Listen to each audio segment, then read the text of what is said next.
Hi all, welcome to the new episode of our YouTube channel English Folio. Let's learn together.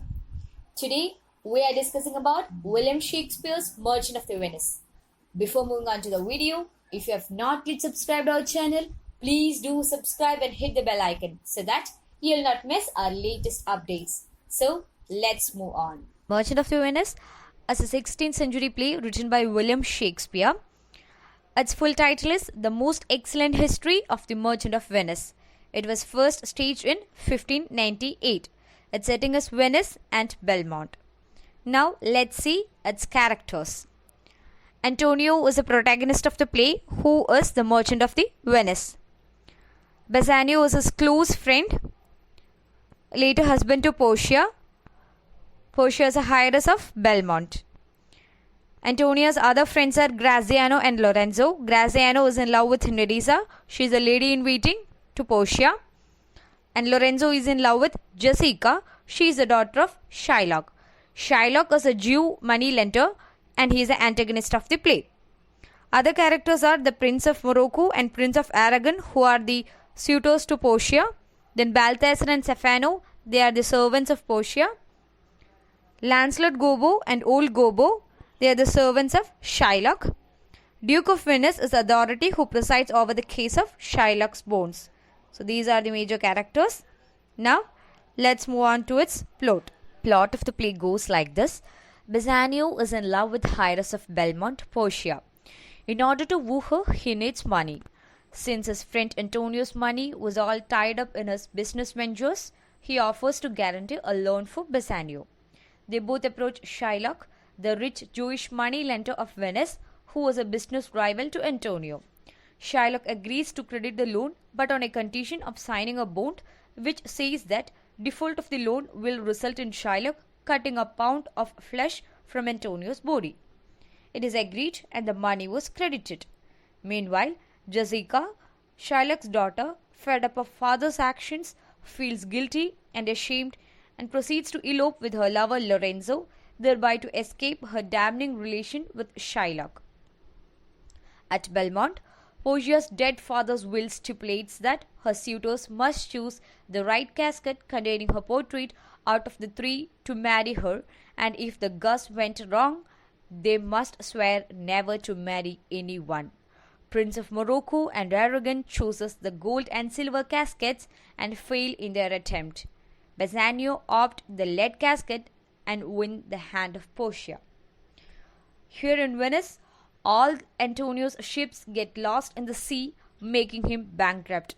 His bond is now in danger as he cannot pay back Shylock's loan.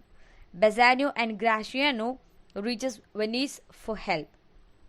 Since Shylock believes it is the right time to take revenge upon his rivals in business as well as in faith, he proceeds to the court. In the court of Venice, Shylock demands Antonio's flesh.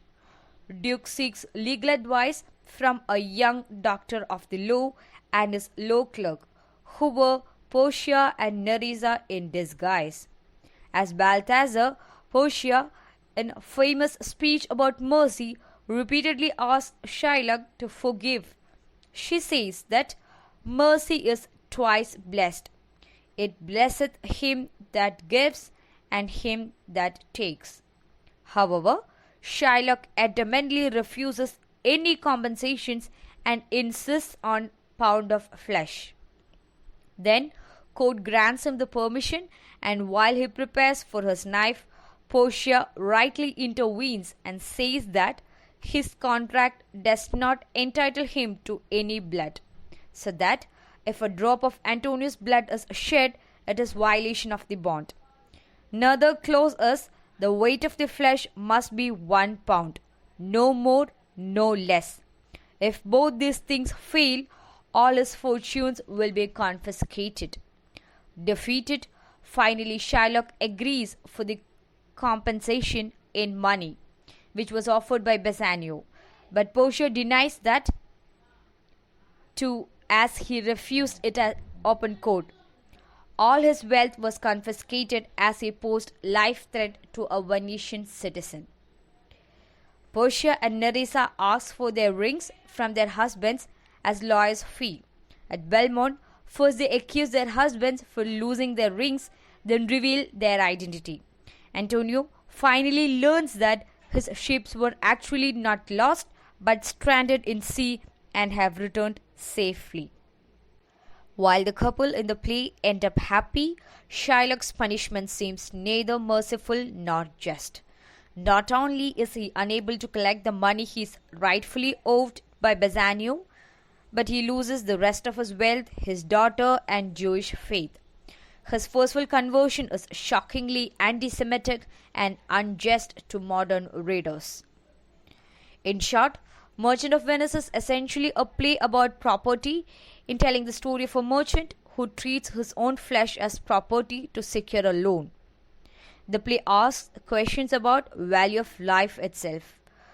Penalties, bonds, and forfeitures add to the sense of life reduced to commercial transactions.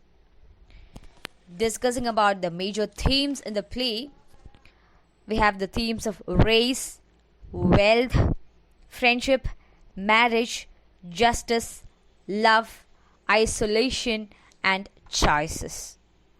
Moving on to the important quotes, we have quotes about love. But love is blind, and lovers cannot see the pretty follies that themselves commit.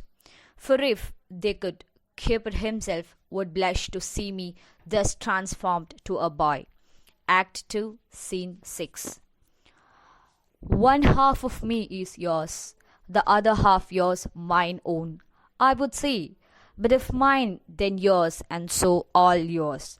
Act 3, Scene 2. Another quote is, all that glitters is not gold. Often have you heard that told? Many a man his life hath sold, but my outside to behold. Glided tombs to worms enfold. Another quote is by Shylock. If you prick us, do we not bleed? If you tickle us, do we not laugh? If you poison us, do we not die? And if you wrong us, shall we not revenge? Another important quote is from Portia, from her speech about mercy. The quality of mercy is not stained, it droppeth as the gentle rain from heaven upon the place beneath. It's twice blessed. It blesseth him that gives and him that takes. So these are the important points to be noted from the play Merchant of Venice by William Shakespeare. So thank you all for watching our video. Please do share and subscribe and support us. Thank you.